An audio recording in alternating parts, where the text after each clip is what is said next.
We are going to welcome our second reader up to the stage, whose name is Henrik Beune. You might have seen him outside at some point. Henrik started selling Megaphone in 2009, and he left his home in the Netherlands when he was 19 years old to study biology in Canada. And since then, he's had a huge range of jobs and life experiences, many of which have taken place along the south coast of BC. He's surveyed watersheds, he's worked building boats, he was farming shellfish for a time, until a back injury actually sidelined him from physical work. And now he sells Megaphone. You can find him at farmers markets across the city and in downtown. And we very warmly welcome Henrik to this stage. I'm just going to try to...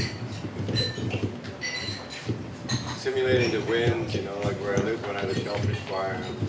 It reminds you of the ocean, Henrik, where you used to work? Hi. So, yeah, you wanted to know something about my background.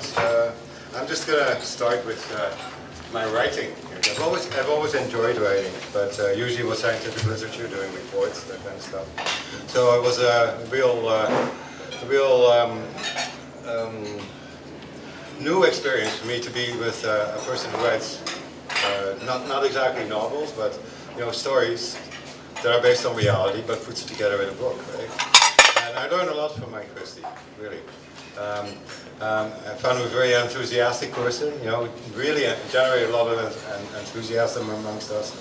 But I was also taught when I went to university that a good scientist always throws out his favorite theory first thing in the morning. It starts right from scratch. So Mike told me that you have to be very precise when you write a story.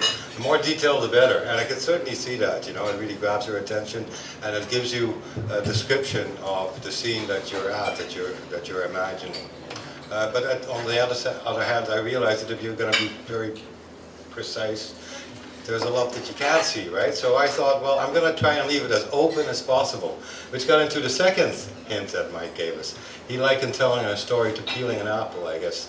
As you're peeling it, it becomes longer and longer, and it leads you on and on and on. The corollary of that, of course, would be like peeling an onion, which makes you cry, right? Now, I didn't really want to peel an onion in my first story, but I realized that my story could also be too sweet and not totally reflect on reality. So I started writing, after I finished this one, again and again and again, to try and tell this other side of the story. Well, I still haven't finished that, so you're going to have to be happy with my philosophical piece to try and keep the concept of home very open. And I call it, therefore, On the Doorstep of Home. Home can be a place. It can be more than one place, or more than a place at all. Home is more like a space, a mind space, a timeless mind space. Home is a timeless mind space, with past, present, and future, all united, connected through threads of overwhelming feelings. Home is a web. Home is a web of emotions, which can be far apart in space and in time. Yet somehow they connect. Home is a web in time and space. Home, I should be reading this version here, sorry. I'm reading the Megaphone, and I have it all in 4-line couplets, and I realized that I should be reading this one here, my original version. Okay, home is a web in time and space, that's where we were at. Home is a web in time and space. To be sure, a web has holes, and a web can catch you. Feeling connected is what a web does and what makes you feel at home.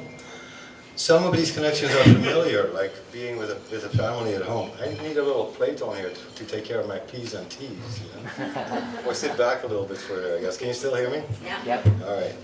Some of these connections are familiar, like being with the family at home, so to speak. Some people never had a home like that, though. Yet they can feel at home elsewhere. How can that be? Well, you can feel at home in a place you've never been. But innately you feel at home, like you were born with a sense for home. Thus, home can be magic. A magical place home is, if it is a place at all. You can be in one place and drift away in your mind, so to speak, drift away to where your heart and soul takes you.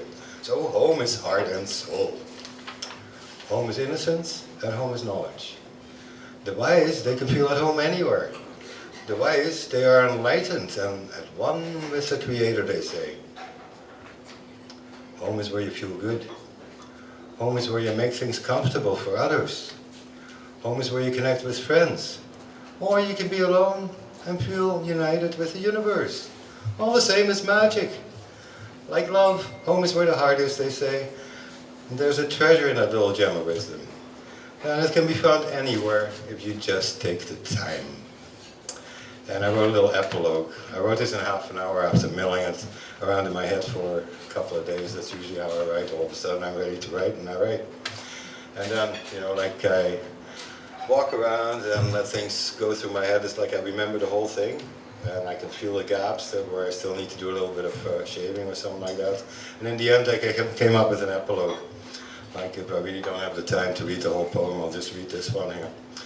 Home is not static. We live in a home. We must hold space for the future. It's holistic. It's permaculture design. Thus a home is also the next adjacent possible.